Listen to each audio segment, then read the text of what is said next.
Welcome students. Welcome students in this video lecture of rivets.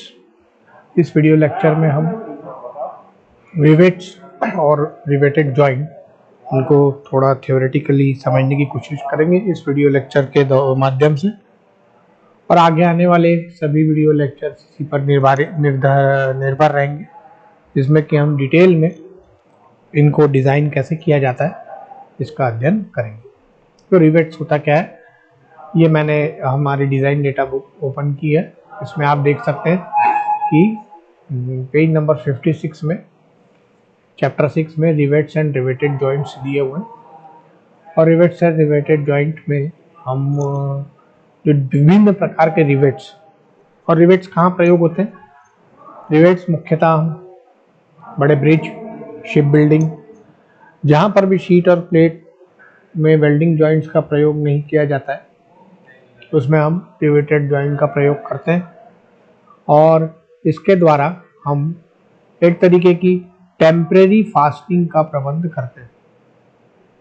तो ये rivets कुछ इस तरीके के होते हैं जैसे कि आप डिज़ाइन डेटा बुक में देख सकते हैं। आपको ये कुछ भी याद नहीं रखना है, this will be available to you throughout your examination. तो Indian standard boiler rivets 12 mm से 48 mm का स्पेसिफिकेशन दिया हुआ है। 1928 से लेकर 1961 ये इसका नंबर है। 1961 ईयर में ये प्रोपाउंड हुआ था, 1928। और देखिए ये अलग अलग तरीके के होते हैं, जैसे पर यूज हम इसे प्रयोग करते हैं, जैसे स्नैप हेड, जैसे पेन हेड।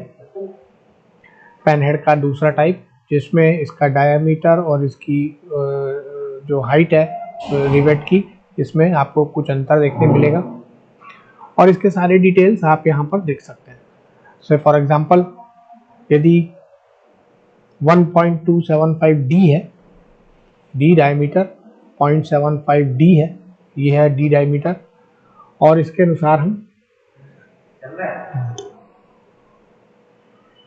अनुसार हम रिवेट्स को सिलेक्ट करते हैं। ठीक है ना। और पेन हेड विथ टेपर नेक, इसका भी करते हैं। राउंड काउंटर संक हैंड, इंजीनियरिंग ड्राइंग में आप दोनों ने इनका प्रयोग किया होगा।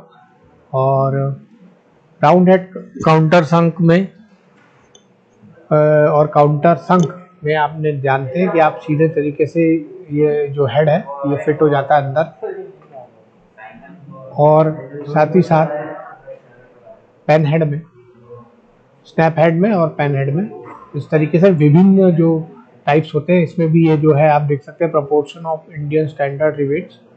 और general purpose below 48 mm, 48 mm से नीचे के डायमीटर के लिए इसका प्रयोग होता है। ये 1929 IS इंडियन स्टैंडर्ड्स के अनुसार और IS 2155 1962 के हिसाब से इसे दिया गया है। और भी कई तरीके के होते हैं जिसमें flat head, round head, flat head, countersunk head 60, और इस तरीके से आप चेक कर सकते हो।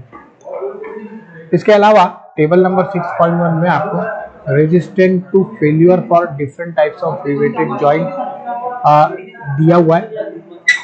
आप इस टेबल में विभिन्न तरीके के triple riveted lap joint, triple riveted lap joint with pitch on outer row wise that in inner row, double riveted double strap butt joint, ये क्या है और हम डिटेल में इसे देखेंगे। हम सिर्फ अभी एक लुकआउट देख रहे हैं कि हमारे डिजाइन डेटा बुक में कौन कौन सी चीजें अवेलेबल है। और भी डिफरेंट टाइप्स के रिवेट्स के जो मेथड है, रिवेटिंग मेथड, इसको आप देख सकते हैं यहाँ पर। Double riveted double strap butt joint, triple riveted unequal double strap butt joint, combined lap and butt joint, joint used in structural work etcetera. कुछ इस तरीके से आप यहाँ पर भी देख सकते हैं। ये एक डिटेल ड्राइंग दिया हुआ है कि कंबाइंड लैप और बट जॉइंट कैसे होता है, या triple riveted butt joint with double strap और अनइक्वल लेंथ कैसे होता है, एक्सेट्रा एक्सेट्रा। स्ट्रक्चरल जॉइंट भी होता है जो स्ट्रक्चर में जब हम मजबूत स्ट्रक्चर लीक प्रूफ खासकर जब हम बनाने की कोशिश करते हैं, और ये प्रेशर वेसल में भी मोस्टली प्रयोग होता है। और इस टेबल नंबर 6.2 में इसके डिटेल्स दिए हुए हैं। इसमें type of joint, left joint, but joint और उसके और different type, that is single riveted, double riveted, triple riveted दिया हुआ है। बट जॉइंट में double riveted, double strap, triple riveted, double strap, इस तरीके से दिया हुआ है। और इसी के डिटेल आपको लास्ट जो हमारी टेबल है, टेबल नंबर 6.1 में, इसमें आपको दिखे होंगे। दीज आर द फेल्यूअर्स और इसके इन्होंने जो डेरिवेशन है वो देके रखे हुए हैं। इसी टेबल में आप पाएंगे रिवेटेड डायामीटर कितना होता है, एक अंदाजन थिकनेस के हिसाब से, पिच कितनी होती है, ब्लैक पिच कितनी होती है और एफिशिएंसी कितनी होती है। फैक्टर ऑफ सेफ्टी या FOS मशीनिंग रिवेट्स का भी साइमल्टेनियसली इसमें दिया हुआ है।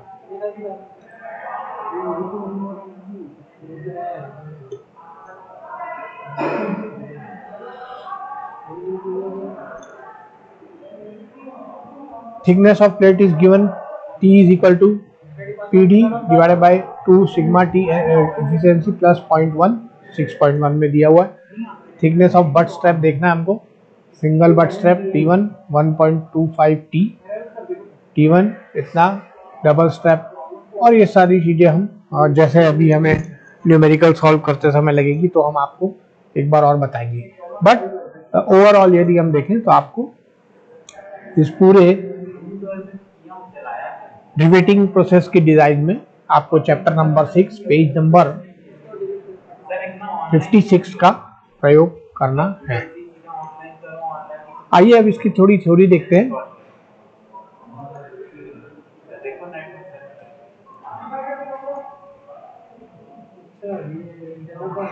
जल्दी मत दिया। टाइप्स ऑफ रिवेटेड जॉइंट कौन कौन से होते हैं? मुख्यतः left joint, butt joint. Left joint और बट जॉइंट में भी हमें कई कैटेगरीज मिलती है। लेफ्ट जॉइंट में को मैं पढ़ता हूँ। Lap joint is that in which one plate overlaps the other and the two plates are riveted together. यहाँ पर आप देख सकते हैं ये सिंगल रिवेटेड लेफ्ट जॉइंट का है, मतलब एक प्लेट इस तरीके से। लेफ्ट जॉइंट को हम कई शॉप्स में भी वर्कशॉप के माध्यम से देख चुके हैं, जिसमें welding, carpentry, sheet metal etcetera. तो आपको थोड़ा सा ध्यान रखा होगा कि जब दो जो मेटल पीसेस हैं, मेटल प्लेट्स या शीट्स हैं, इसको हम एक दूसरे के ऊपर रखते हैं कुछ इस तरीके से, जैसा डिजाइन डायग्राम में आपको बताया गया, और उसको रिवेट के माध्यम से जब हम फिक्स करते हैं तो उसे हम लेफ्ट जॉइंट कहते हैं। तो दो प्लेट्स को जोड़ने के लिए हम लेफ्ट जॉइंट का प्रयोग करते हैं। इसके टाइप्स बाद में देखने की कोशिश करेंगे। और बट जॉइंट कैसा होता है? Butt joint is that in which the main plates are kept in alignment, एक अलाइनमेंट में रखा जाता है, और उसके बाद in touching with each other, मतलब एक दूसरे से छूती रहती है। छूती तो ये भी है, लेकिन इसका जो एंड पोर्शन है ये कंप्लीटली एक दूसरे के ऊपर ओवरलैप नहीं होता है। किसमें? लेफ्ट जॉइंट में। और बट जॉइंट में ये कंप्लीटली ओवरलैप एक दूसरे से होता है। Each other and cover plate is placed either on one side और ऑन द बोथ साइड। तो एक साइड से हम कवर प्लेट का भी इसमें प्रयोग करते हैं। और बट जॉइंट दो मुख्य तरीके से होता है, जैसे कि आप देख सकते हैं, सिंगल स्ट्रैप बट जॉइंट, और जिसमें the edge of the main plates butt against each other and only one cover plate is placed on one side of the main plate and then riveted together. मतलब single strap, ये strap जैसे आएगा, मतलब एक extra plate आपकी जुड़ी हुई है, और उस एक्स्ट्रा प्लेट के जुड़े होने के बाद आप उन दो प्लेट्स को जो एक दूसरे से के ऊपर ओवरलैप्ड है, उसको उस कवर की सहायता से रिवेटेड जॉइंट के माध्यम से जोड़ रहे हैं। Double strap butt joint. Double strap butt joint में दो कवर होंगे, the edges of the main plates butt against one each other and two cover plates are placed on both sides at main plates and the riveted and then it is riveted together। इस तरीके से double strap के भी double strap बोलते हैं। Strap मतलब cover, एक और कवर प्लेट लगाते हैं और उसके बाद दोनों को रिवेटिंग करते हैं। अब रिवेट लगाने के भी कई माध्यम होते हैं, उसे हम देखते हैं। यदि आपने रो में लगाया है तो ये सिंगल रिवेट, यदि इसमें डबल रिवेट लगा है तो डबल रिवेटेड लेफ्ट जॉइंट, ये देखिए यहाँ पर। यदि आपने इस रिवेट को दो रिवेट के मध्य में एक इस लाइन में एक ही रिवेट लगाया तो we call it at zigzag. Z इसमें शेप में आप देख सकते हैं आता है, तो we call it zigzag. At random नहीं लगेगा ये कभी भी, कि जहां आपकी जरूरत हो तो आप उसको वहां नहीं लगा सकते। एग्जाम्पल के तौर पर यदि आपके घर में यदि आप टीन प्लेट देखें, यदि आप कूलर की बॉडी देखें, या टीन की जो आपकी बड़ी होगी जिसमें आप कपड़े रखते होंगे और वो शीट मेटल की बनी होगी, उसमें भी आप ये देख सकते हैं कि या तो ये सिंगल रिवेटिंग होगी या डबल रिवेटिंग होगी, यानी कि दो रिवेटिंग की लाइन लगी, या फिर जिगजैग। और मोस्टली आप देखेंगे कि जो हमारी टीन की पेटी होती है जिसमें कि हम रिवेटिंग करते हैं वो जिगजैग पैटर्न पर होती है। लेकिन यदि आप कूलर देखते हैं तो कूलर में हम जो एसेसरीज फिट करते हैं हम उसके अनुसार जैसे चाहिए वैसे करते हैं, और जो कि सिंगल रिवेटेड या डबल रिवेटेड दोनों में से कोई भी हो सकती है। तो अभी तक हमने देखा, उसको एक बार फिर लाइन अप करते हैं ताकि हम आगे बढ़ सके। तो एक होता है लेफ्ट जॉइंट, दूसरा होता है मुख्य बट जॉइंट। बट जॉइंट में दो टाइप, पहला सिंगल स्ट्रैप, दूसरा डबल स्ट्रैप। मतलब डबल स्ट्रैप मतलब एक कवर, एक दो प्लेट सिंगल बट जॉइंट में, दो प्लेट एक कवर डबल बट जॉइंट में, दो शीट या दो प्लेट और दो कवर। अब हम देखते हैं पिच और important terms use in riveted joint. Pitch में देखते हैं, it is the distance from the centre of one rivet to the centre of the next rivet measure parallelly to the seam. तो pitch क्या होती है? It is the distance of centre of one rivet to the centre of next rivet measure parallelly to the seam. तो इन दोनों के बीच का जो डिस्टेंस होगा उसे हम सीम कहते हैं, इसे हम पिच कहते हैं। Back pitch, it is the perpendicular distance between the centre lines of the successive rows. तो हम इसे यहां से यहां तक बैक पिच कहते हैं। Diagonal pitch, it is the distance between the centers of the rivets and adjacent root of zigzag riveted joint। तो डायगोनल पिच मतलब आपकी यहां से यहां तक आएगी, जो आप जिगजैग में जब आप फिट करेंगे तब डायगोनल पिच का काम पड़ेगा। उसके बाद नेक्स्ट हम देखते हैं मार्जिन और मार्जिनल पिच। तो मार्जिन और मार्जिनल पिच यह देखने की कोशिश करते हैं। It is the distance between the centre of the riveted hole to the nearest edge of the path, nearest edge of the plate. तो यहां से हम जब यहां तक मेजर करते हैं तो इसे हम मार्जिन कहते हैं। आइए डिजाइन डेटा बुक में देखते हैं कि इससे रिलेटेड कोई जो अभी हमने टेबल देखा था, क्या हम उससे अपने लाइन अप कर पा रहे हैं। हमने चार मुख्य चीजें देखी। देखिए टेबल नंबर 6.2 और पेज नंबर 60 पर देख रहे हैं, लेफ्ट जॉइंट बट जॉइंट, मुख्यतः single riveted, double riveted, triple riveted, ये आप समझ गए होंगे। और अब आप ये भी समझ गए होंगे कि डबल रिवेटेड डबल स्ट्रैप मतलब दो स्ट्रैप है, दो कवर प्लेट है और डबल रिवेटेड है। एक और जॉइंट है जो दिया हुआ है ट्रिपल रिवेटेड, तीन रिवेटिंग की लाइंस है और उसके बीच में डबल स्ट्रैप है। अब ये आप देखिए, ये डायग्राम में जो 6.2 के सबसे ऊपर दिया हुआ है उसमें यहाँ पर लिखा हुआ है margin m is equal to 1.5d। तो 1.5d के अनुसार मार्जिन इसका 1.5d कांस्टेंट है इस पूरे टेबल के लिए। जो अभी हमने देखा रिवेटेड डायमीटर d, इसको निकालने के लिए थिकनेस प्लस 8 का यदि हम करेंगे तो इसका रिवेटेड डायमीटर निकल जाएगा डायरेक्टली। पिच डायमीटर, पिच निकालना है p इन mm, तो 2d प्लस या माइनस 8। बैक पिच निकालनी है तो 2d। ये सारे अभी हमने जो नॉमेनक्लेचर है रिवेट के उसको देखने की कोशिश की। साइमल्टेनियसली यहाँ पर भी हम देख सकते हैं। इफिशियंसी क्या है? इफिशियंसी है इस पूरे जॉइंट को लगाने के बाद जो रिवेटेड जॉइंट कितना इफिशियंट है उसकी गणना हम इस टेबल से करते हैं।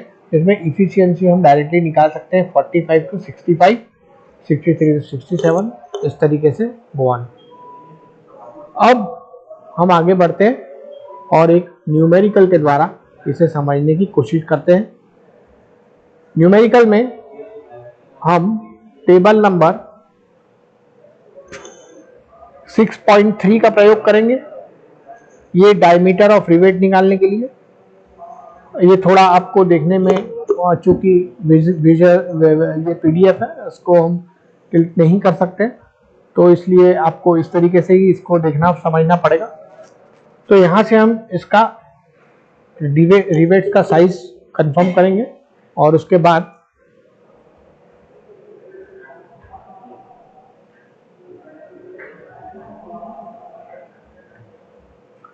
टेबल नंबर 6.1 का प्रयोग करते हुए हम इसे निकालने की कोशिश करेंगे इन डिफरेंट फॉर्मूलेस के द्वारा।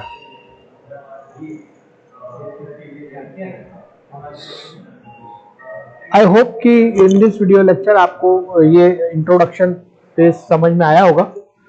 From the next video lecture we will start our numerical. Thank you for your kind attention.